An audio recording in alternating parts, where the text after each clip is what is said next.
Howdy. Hi, Sally. Saw your mama. Yeah. Yeah. Check. So you have just a little bit of reverb, just a, not even like hardly any at all. Just a little. Check. Might be okay. I think we're good.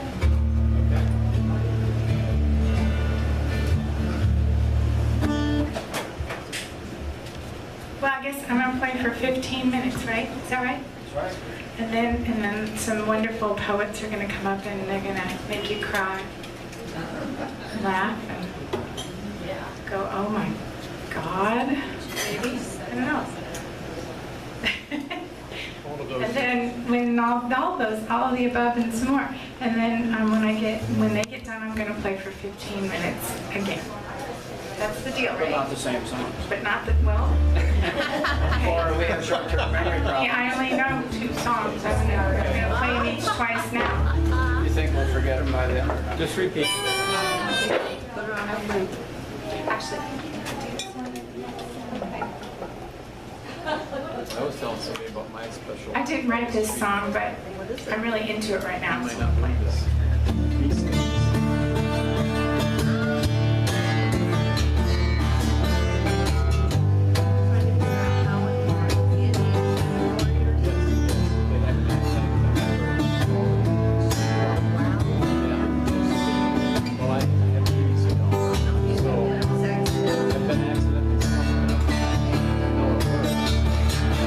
Good planets are hard to find.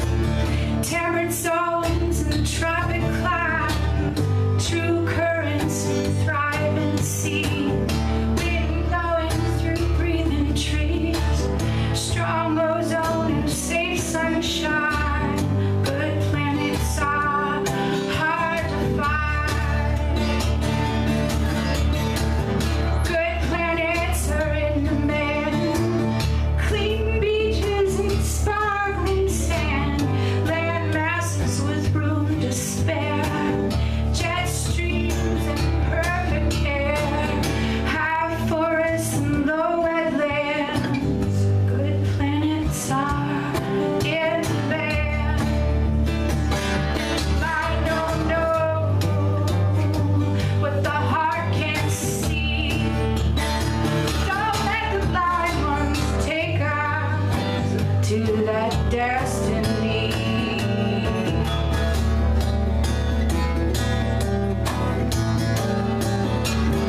Good planets are rare indeed.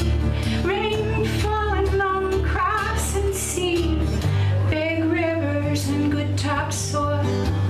Fuel sources from solar to oil. Green gardens of all we need. Good planets are rare indeed.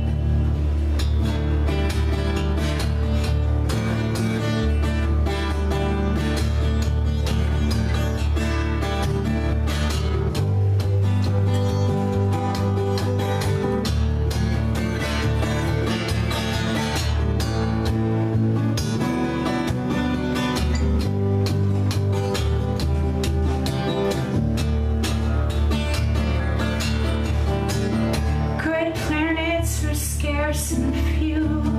Earthworms and caribou.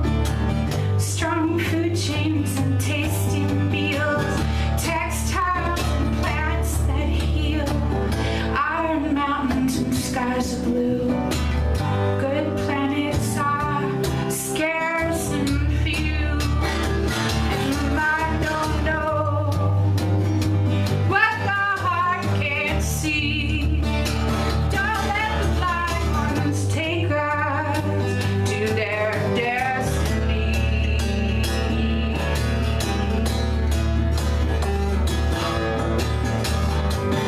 Good planets are hard to find.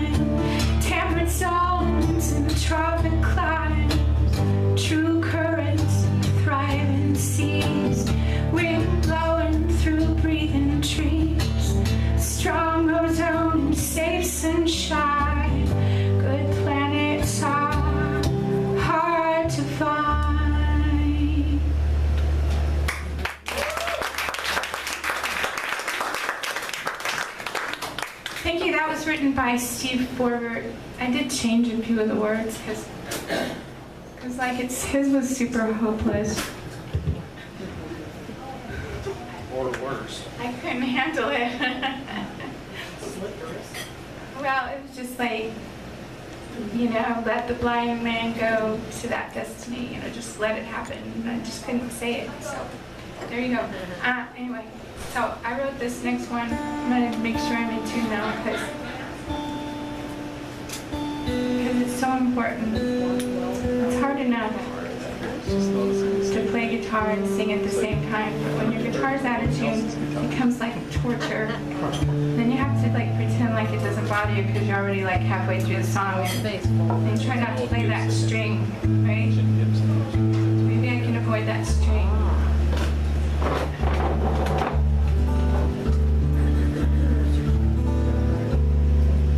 So I guess I'm kind of afraid to fly, although I'm going out on an airplane in a few days. I used to be really scared. That's when I wrote this song. So I'm still working on this new strap. I just made this by hand, but it needs to be a little more slidey right here. It's kind of grabbing my clothes. Interesting problem. Okay. Okay, here we go. It's called Every Time You Fly.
Probably just a dream, but that's not what I'm remembering.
for you. I think none of my 15 minutes is up, right? Pretty close. This is a really short song.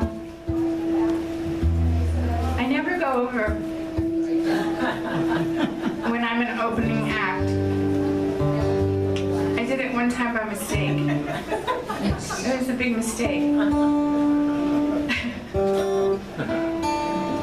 I got an encore.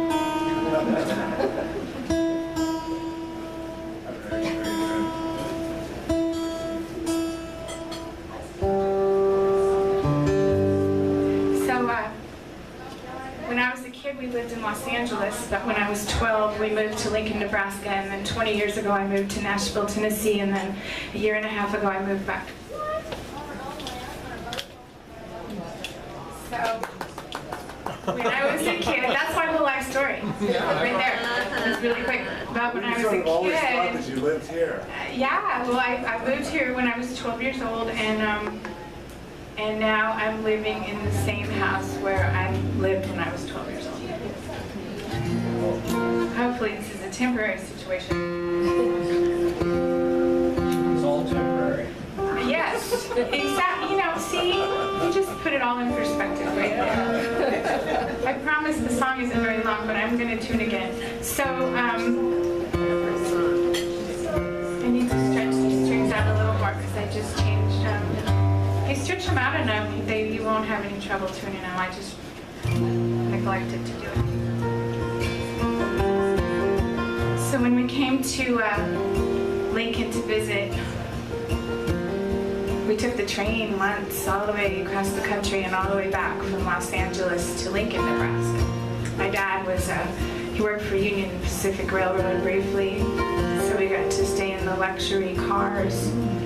And I got to sleep in a bunk bed, and I remember looking out the window and seeing all the cactus. So cool.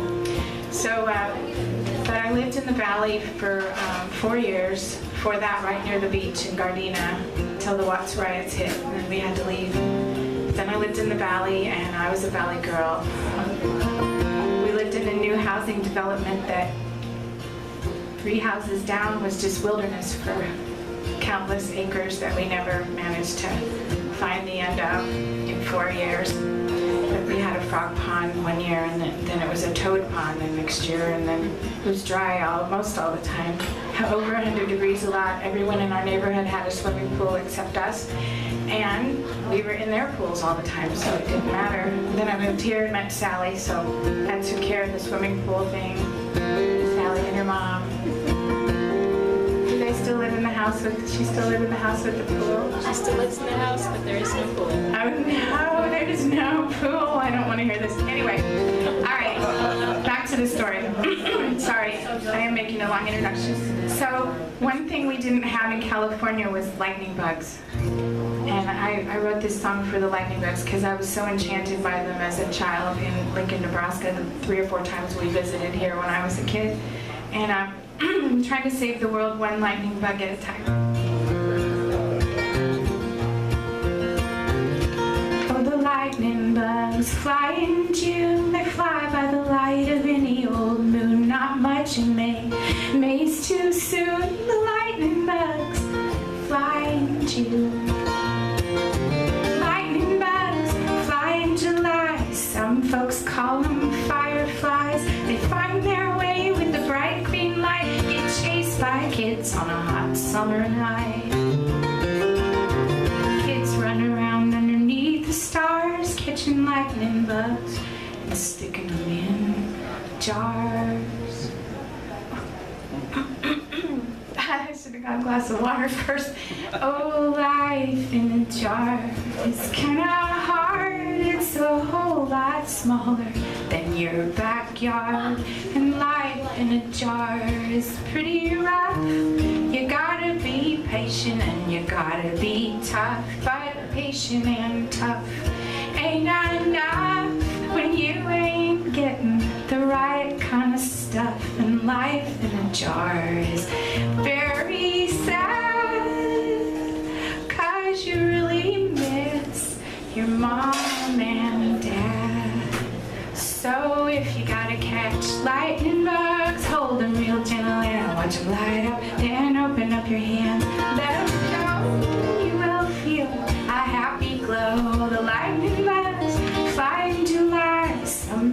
call them fireflies. They find their way with the bright green light, get chased by kids on a hot summer night. Thank you.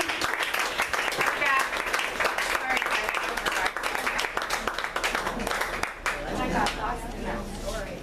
Rex always gives the best introduction, I swear. Just the best. Now that the thing is living up to it. That's up to you. Thanks. Thanks everybody for being here. I believe that love is proof that I am immortal. And I don't know about you, but it's true for me. See, just the other day I fell in love. And it's that kind of love from like 5th or 6th grade where you're like, you don't know what to say, you don't know what to do. And when you go to call them, you're like, well, it's like ring, ring, ring. And now you're like, I hope they don't answer. Because you don't know what to say, you're so nervous. This is the person you called, you have a crush on, and you don't want them to answer. And I'm not 12 anymore. The other day I fell in love with a woman, and it was that kind of love where you're on the phone all night because you have tons to talk about.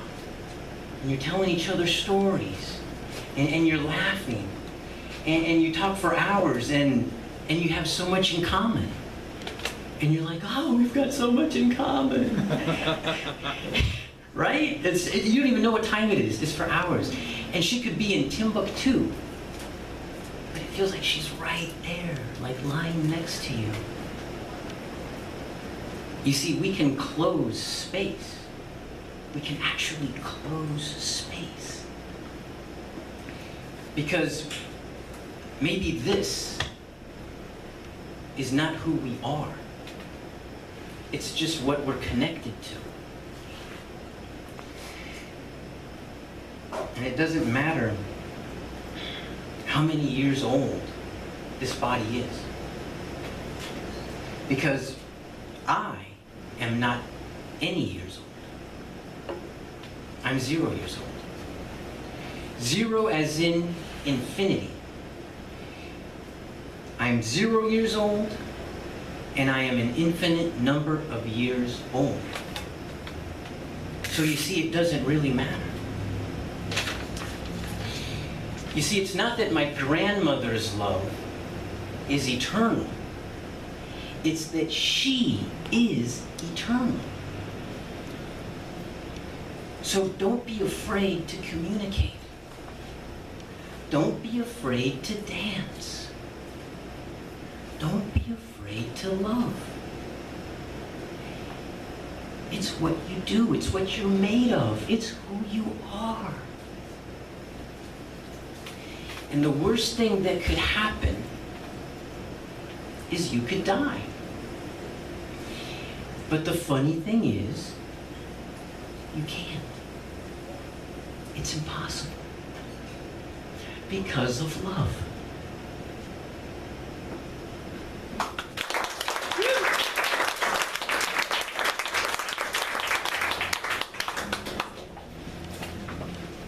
Thank you.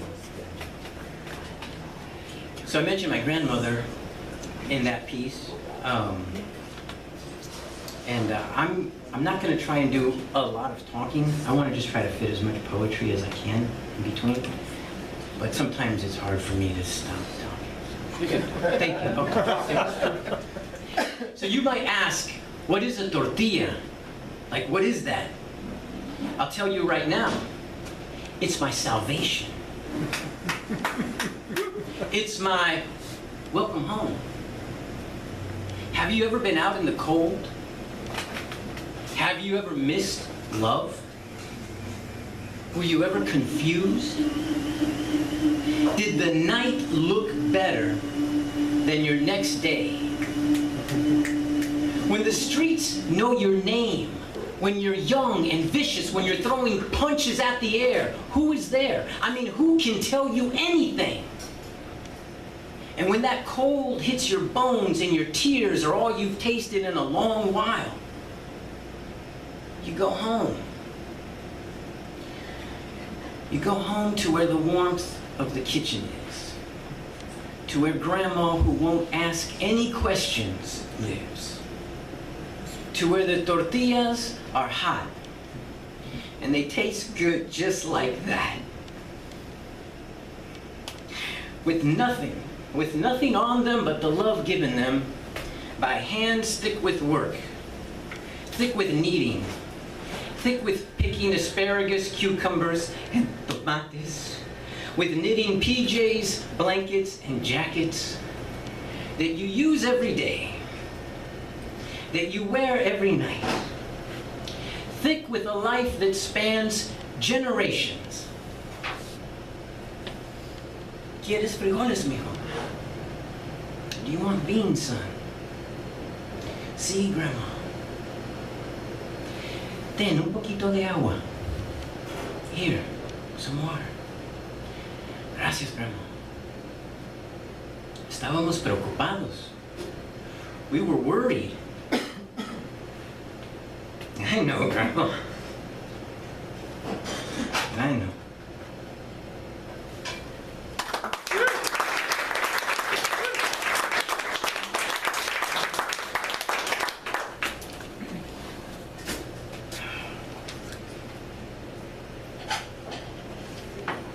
So why was Grandma so worried?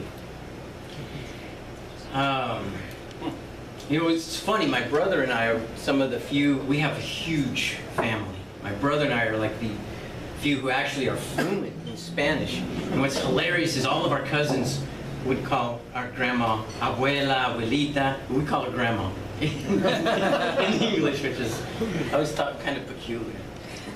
So anyways, why was Grandma worried? Well, when I was 10, I liked Little Debbie chocolate stars. Oh yeah. Oh yeah. Oh yeah. I couldn't wait for recess. Yeah. I got into fights. My penmanship left something to be desired. I just thought the girl sitting on the other side of the classroom was much more interesting than writing letters in cursive on lined paper. And I just daydream about, what she might smell like, what her hair might feel like, if I would ever get close enough to find out. And you caught me sneaking these tiny perfume samples I had stolen into her desk. But you didn't label me. Maybe you knew I would write poetry someday. Now, when I was 12, I had a foul mouth. Not only on the playground, but sometimes in class. And I sucked at math.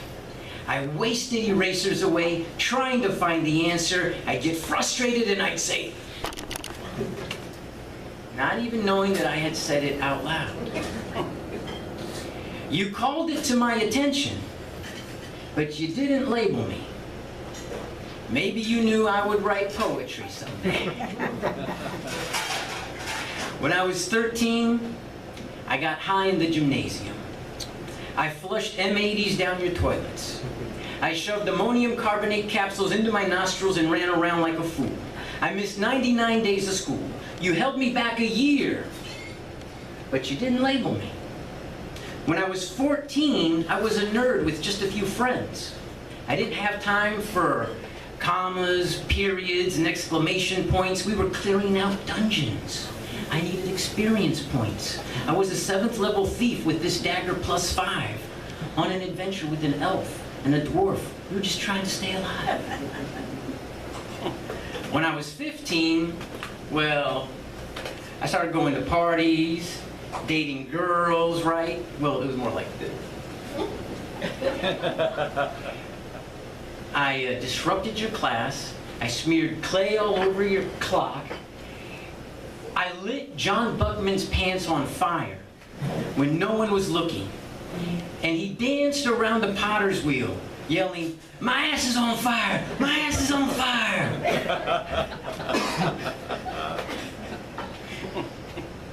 I remember when you took my knife away, but you didn't label me. Thank you. Thank you for sending me to detention, where it was quiet and I could think. Thank you for letting me fall asleep in your class and not waking me up. Thank you for giving me something to read. Thank you for inspiring me. And thank you for listening and not just passing me off to the psych. Because the labels you get there, they don't peel off. Because the drugs they would have given me would have destroyed my creativity.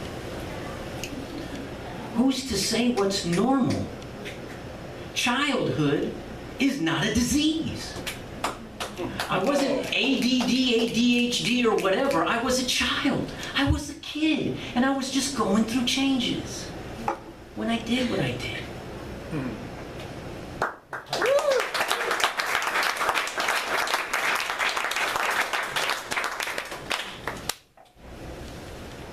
Thank you. You do any of that stuff today, forget about it.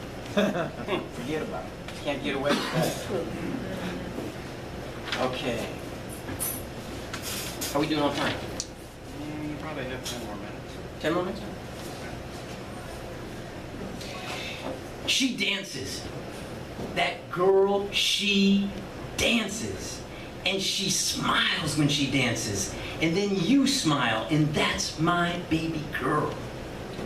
I remember the first time I pushed her on a swing, I was like, I'm pushing my baby on a swing. I swear my eyes started tearing up. It's what you see everybody else do in the movies and in a book and whatever, you know. I was pushing her on the swing, you know? And I'm like, this is it. I've got a baby girl. And as I pushed her away, she kept her eyes like fixed right on me, you know? Like don't you move. And she'd come back and and she's going back and she's like, and I was like, I'm right here. I'm not going anywhere. She's always done that, you know, like even when I put her to bed and she's like sleeping next to me, she'd keep a hand right on me, like, don't you, I got my, and she'd open her eyes and check, you know? And I'm like, I'm right here. It's you and me. You and me. And now when I pass by her room and she's not there, you know, on top of her loft bed saying, Papa, can I jump from up here? I've got a balloon tied on. That'll work. Yeah. And her voice is like missing from the house. No one's been calling Papa for like a week. And her bike's just resting against the garage, wondering where she's at, what she's doing.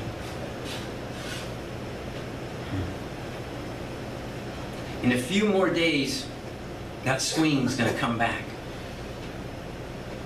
And for a week we'll play and we'll read stories and we'll hold each other and we're gonna laugh and float away on bubbles, and her high-pitched scream will annoy me to no end. And the day before I have to push that swing back away again, I'll get sad.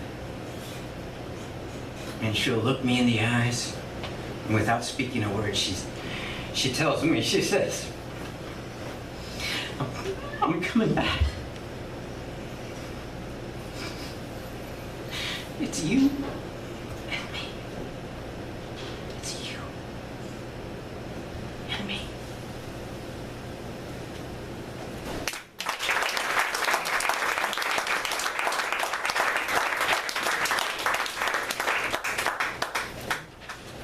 So I can't read any more of this stuff. I'm going to just say some things that just happened to me during the day because I have a really interesting job where I interpret on the phone for people.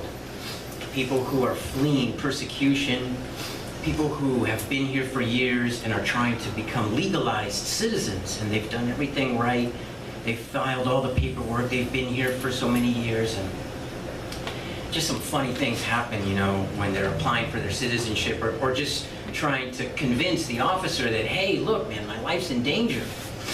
So, okay, so can you name a U.S. senator from your state? George. Yeah, right.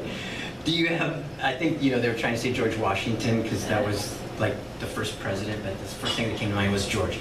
Do you have a title of nobility? What's that? Well, you know, like, are you a princess or a queen? Well, of course. You ask a Latina woman, you know, are you eres princesa o eres reina? Pues claro que sí, you know. Let's see, have you traveled out of the country in the last 6 months? We went to Disney World. Okay. Yeah. Have you ever been involved in genocide, murder, or torture? No. I go from my house to work, and from work, I go straight home. No genocide, no murder, no torture. I don't have time for any of that. Where were you born? At the hospital. Okay. Okay, so this gang that's going around extorting people and murdering people and kidnapping people, what's the name of this gang? The Cucumbers. All right, so the Cucumbers. Now the Cucumbers, now you're saying they're having shootouts with the police and they're having shootouts with the other rival gang. What's the name of the other rival gang? The Viagras. Okay. Yeah, this is all real. I hear this every day. Wow. So the Cucumbers and the Viagras are having it out. Whatever. So how did you get here from your country? I traveled on the wings of freedom.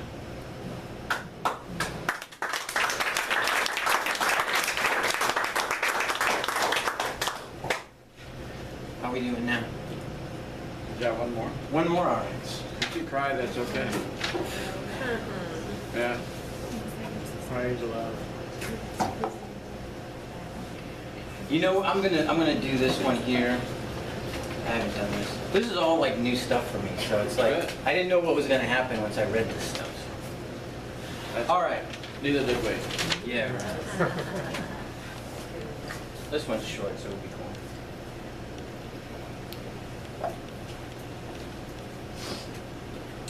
Papa, why did that man ask you for money? Because he's hungry, mija. And by the way, mija means daughter. My daughter's name's Amelia, but mija, daughter. Well, because he's hungry. And he doesn't have money for food.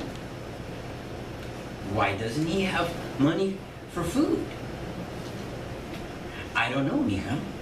Maybe it's because he doesn't have a job. Why not? I don't know. Maybe because he only has one leg. And he's in a wheelchair and it makes it harder for him to get a job. Papa? Yeah, mija? Give that man some money. Right? Right. Mm-hmm. Okay, mija. Not pity, not sympathy, just help. In spite of that look of suspicion or resentment that you may get when you try or you do help, the reward is simply the feeling of knowing that you did help. Help is so much a part of us that when a person believes that he can no longer help or be of use to anyone, that's pretty much it. He's done. He caves in. Because as a wise man once said, the reason why life is life and people are together and the grass grows and the trees grow and the rain falls and everything is because it helps somebody. So if you ever want to walk in the sun, help someone. The warmth may do you good. Thank you.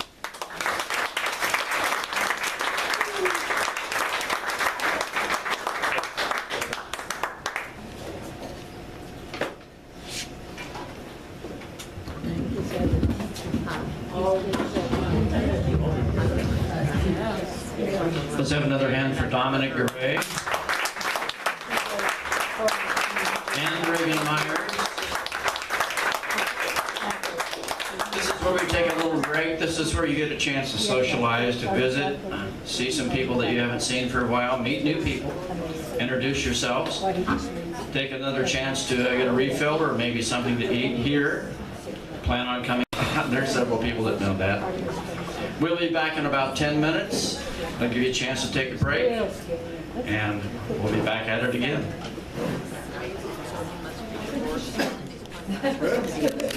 Reagan. Reagan. Wow. You guys were awesome. I mean, really moving and wonderful. And I write all the time. Things just pour out of me constantly. And I've been working on a book for a couple of years, which is not poetry, but maybe I'll have some in it. But and I started writing songs in the 70s, but I went many years without writing a single song, many times. So it's just kind of started pouring out of me about 5 years ago, and I can't even keep up with all the stuff that's been coming. So hopefully I have a new record, because I haven't had one since 2009. I've been busy getting divorced for 5 years.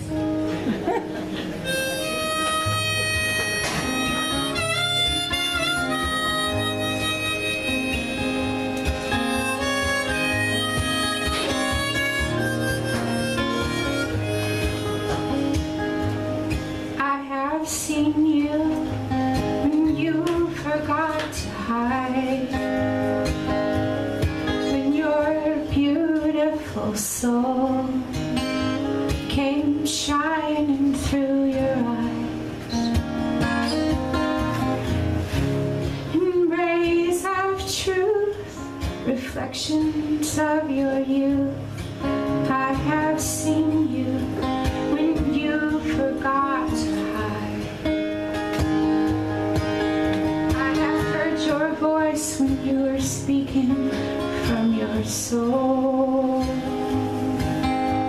When love of truth was your only goal. When you held your head up high and you looked me in the eye, I have heard your voice when you were speaking from your soul. This mystery we live in is just a tiny piece of time. Is all forgiven? Must we someday face our lives? And if all that we have is right now, right here, I don't believe that anymore. Let's say eternity, right here, right now, eternity. Let's not miss these precious seconds that are pouring into years.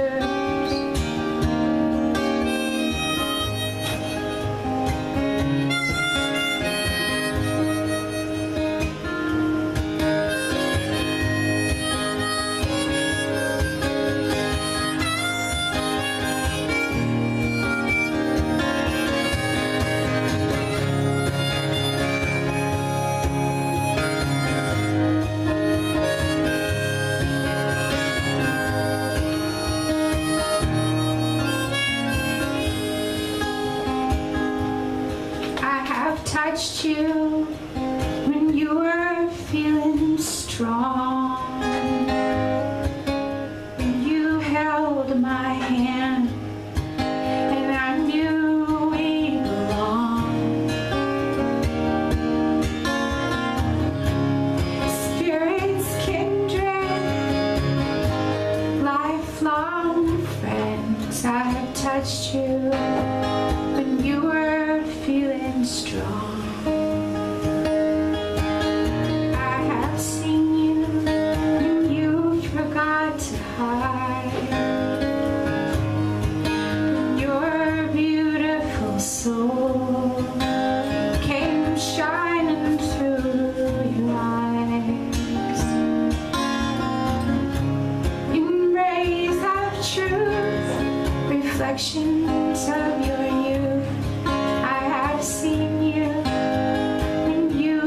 got to hide. Thank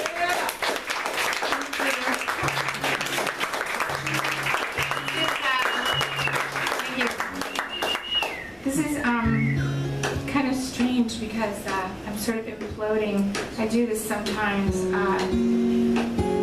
I've just been going through this like huge transition vocally. I feel like a 14-year-old boy whose voice is changing because I've been doing all these vocal exercises, and it's really going to be cool. It's not really there yet. I'm just, but it's opening up all these places in the front of my face because I've always sang in my throat, way back in my throat, and I was better at singing back in my throat. But I'm trying to leave it behind because it's causing some strain. It's just silly. It's so much more fun to do it with all the resonant stuff. So I'm working on that. I'm on a journey. Had some big breakthroughs lately, but sometimes I open my mouth to sing and I forget what I'm doing. So let me just say that. So I really should just do my own songs. Because this is writers, right? We're a bunch of writers. I have no idea what I'm going to do next. Okay, I got it. So this is kind of an odd one.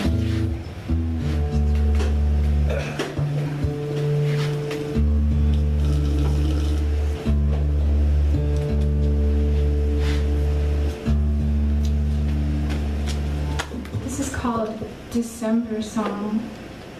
Thank you. There's one that is missing that I have in the car called Child Behind My Eyes, which that's the latest one. Is it? Yeah. Great, thank you. Sorry. Dear, no, I don't say you're sorry. I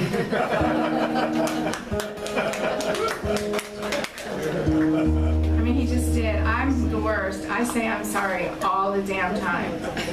Yeah. You would think that everything was my fault. Everything.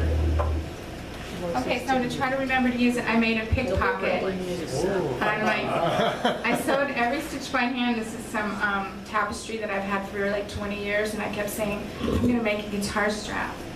And then the other day I did it all in one day. And so I need a little Velcro thing because it turns out when you put the guitar down, the picks fall out.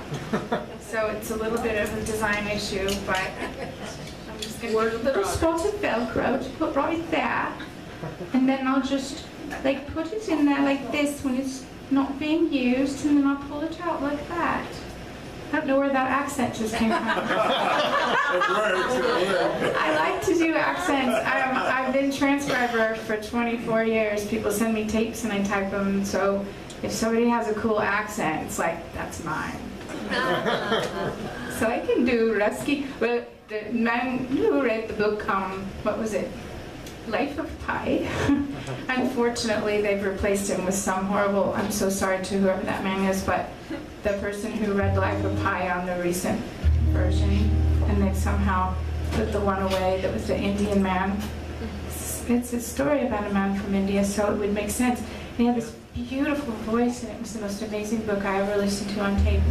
I couldn't even hardly get out of my car to go to the bathroom. I drove 14 hours to Austin, Texas, just going, oh my God, it was so amazing. And I didn't know it wasn't a true story, and I refused to believe it until about halfway through in the ocean with the tiger, and I was like, okay. Like, they found this island and all the stuff that was on the island, and then I was like, okay, this is made up. And of course, I was like the only person in the world that didn't know it was a true story. But anyway, gullible. Yes, I take the blame for everything, and I'm gullible. Okay, but I'm getting smarter. Okay, here we go.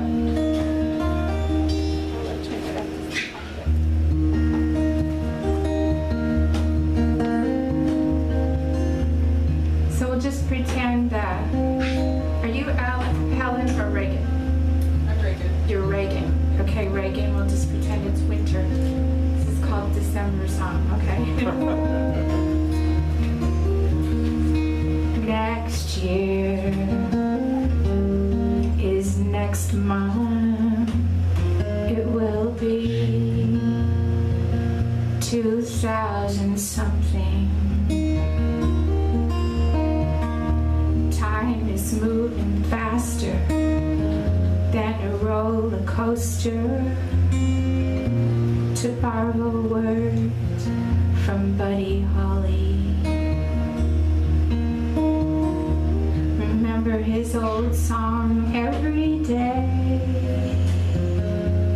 He sang, a love like yours will surely come my way. I guess he wasn't ready to settle down. To paraphrase Buddy Holly, life is short, even if we live 100 years. We're halfway there, and it's all still so unclear. What are we doing here?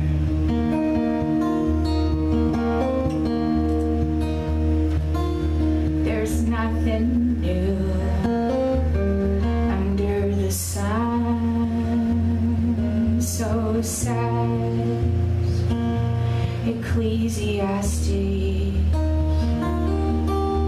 that these are some kind of strange days, if you ask me. We are blessed to have our love in this little piece of eternity. I pray that we live long enough to see who our babies' babies turn out to be. Life is short, even if we live 100 years. We're halfway there, and it's all still so unclear. What are we doing here? What are we doing here? What are we doing here?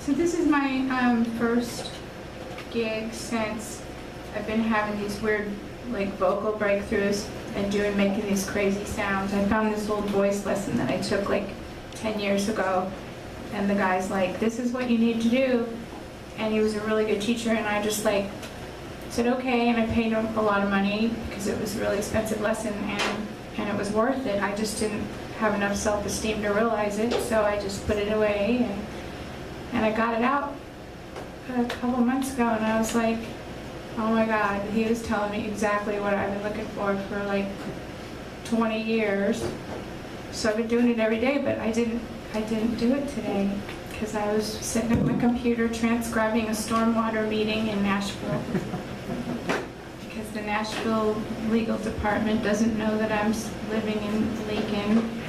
They think I'm just here taking care of my mom, so I can keep getting work. They'll probably still send me the work, but I'm chicken to tell them. But they send me transcribing work. But so 2 months ago, right about the same time I found the voice lessons, I got a booking agent, a really, really good booking agent. And you just, like, if you could know how good this feels, I just can't explain it. I spent my whole life doing this myself, and like, seriously, like, I said out loud a week before this happened, which seemed like a complete fluke, but I said, okay, God, if you want me to keep playing, I gotta have an agent because I can't book myself anymore. And so kind of a demanding prayer, but it was like, hey, if you don't want me to play, that's okay, because I can do something else. I just couldn't call another person up and try to walk the tightrope of being cool and not sounding arrogant and not sounding like you didn't know what the hell you were doing. And, you know, I just hated that part of it so much. But I love the playing and I love the traveling, so I listen to a lot of books I take. I'm really not much of a reader because when I transcribe, I have to read it a couple of times over. Once with the tape and then once proofreading it. And I'm just sort of burnt out on reading. By the time I get a book out, I'm like, oh, put me to sleep, you know. But I love to be read to, you know. I love to have somebody read to me. So I love it when other people read to me. As long as they don't read too fast and they're like this and they have to make it sound good, you know. So Steve Martin's book, Born Standing Up, he reads it. It's totally worth listening to, okay? And it's not terribly funny. It's just really a beautiful little autobiography. He was a total innocent. He was like an innocent in the world, you know. He wasn't doing any drugs, you know. He was working at Saturday Night Live. He wasn't doing any drugs at all because his mom said, you got a heart murmur, you can't take any drugs. And so he smoked one puff of pot and he got heart, you know, his heart started racing and he said, not for me. So he never did the drugs, you know. And so he was like the straight guy that was just really, he was like the most serious comedian you've ever, like he was working on how to figure out how to reach audiences. He was just like so serious about it. He was really just trying to make his dad love him. So, but it's a great book and it's fun to listen to. And anyway, I'm gonna do you one more song. Thank you so much. And I got a pick inside of here. Wow. Like I'm not used to this. I like that. I'm always looking for them, so I thought that'll solve it, but it doesn't, because like I said, when you take it off, and now it's on the floor, and it's even worse. It's worse. It's like a bend over. Yeah. Okay, so sorry, I'm chattering on. See, I want to be a poet. I just want to talk. I like that. I was like sitting there going, I'm talking. I can do that. Sorry, forever. It's kind of scary, actually. Some people think it's really annoying, I think. But I'm trying to get better about reading people, you know, when their eyes start glazing over. And I realize I've monopolized the conversation. I'm like, okay, Laurie, shut up. Okay.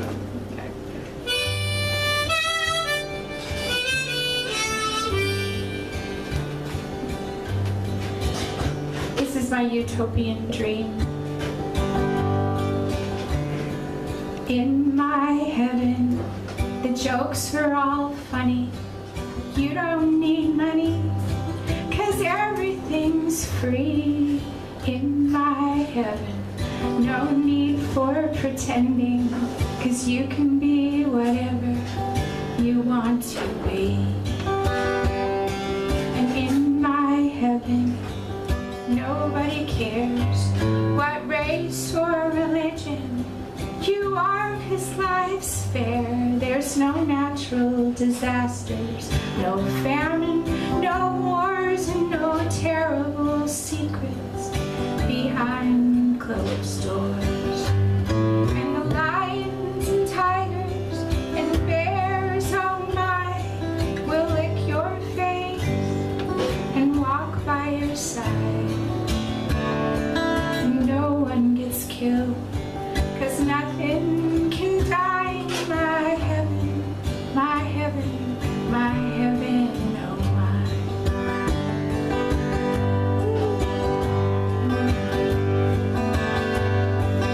In my heaven, you don't need a car, you just wish to be upon any star.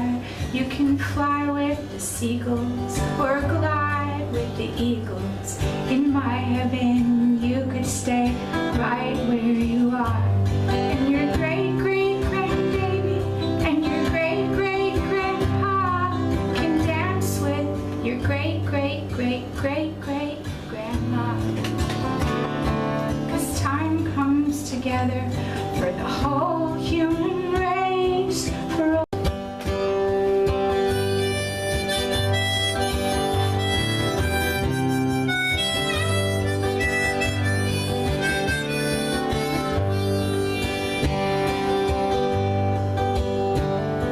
and in my heaven, everyone can swim and scuba dive without oxygen, and the water is clear. No toxins dumped in, and all of the sharks are vegetarians. And if you ask them, they'll give you rides on their fins. Yeah, you can be silly and no one will care, and it's okay to laugh loud and it's okay to stare. You're always learning, but it never feels like school. There are no grades to earn and no meaningless rules.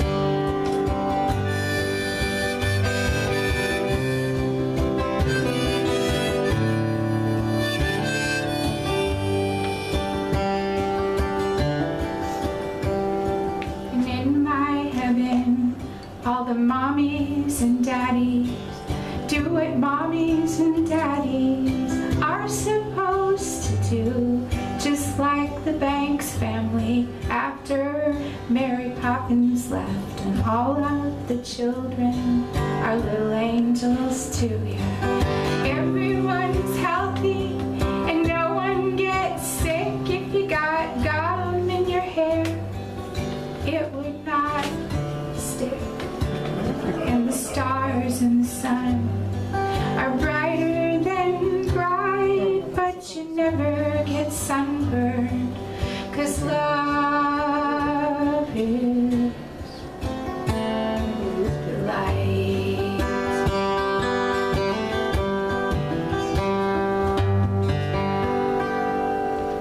Thank you.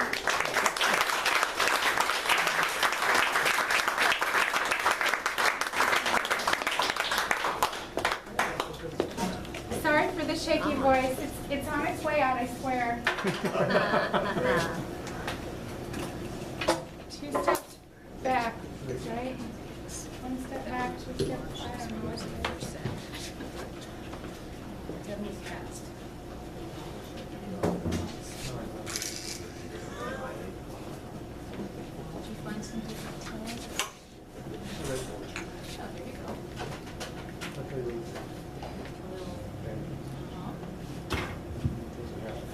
Let's have a hand for Laurie.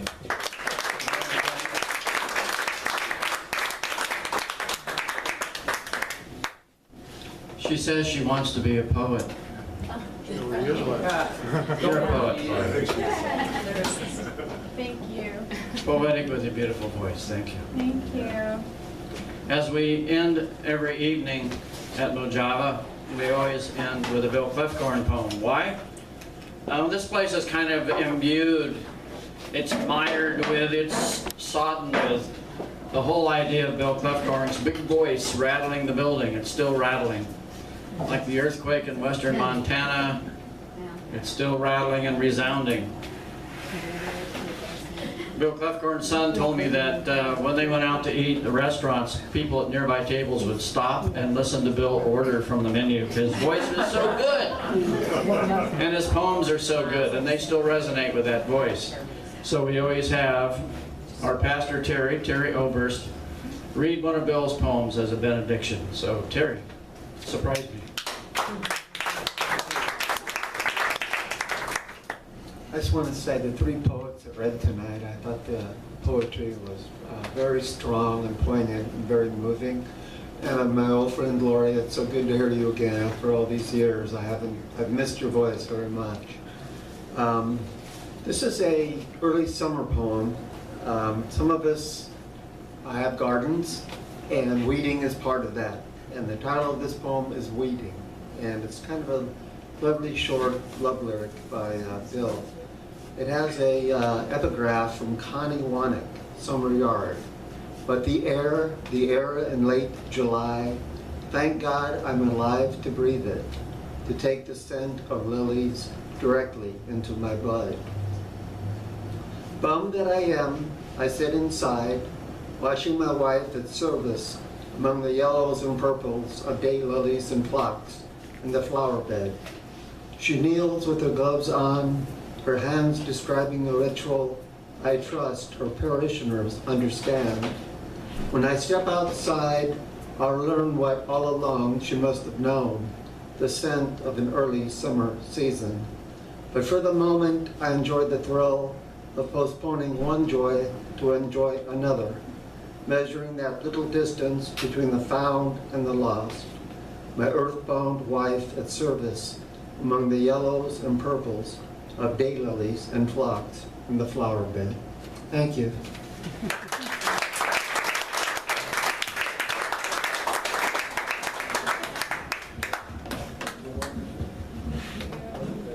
Thank you, Terry. It's been a great evening. So, go out, be kind, listen to a poet, hang on to music, and love life. Good night.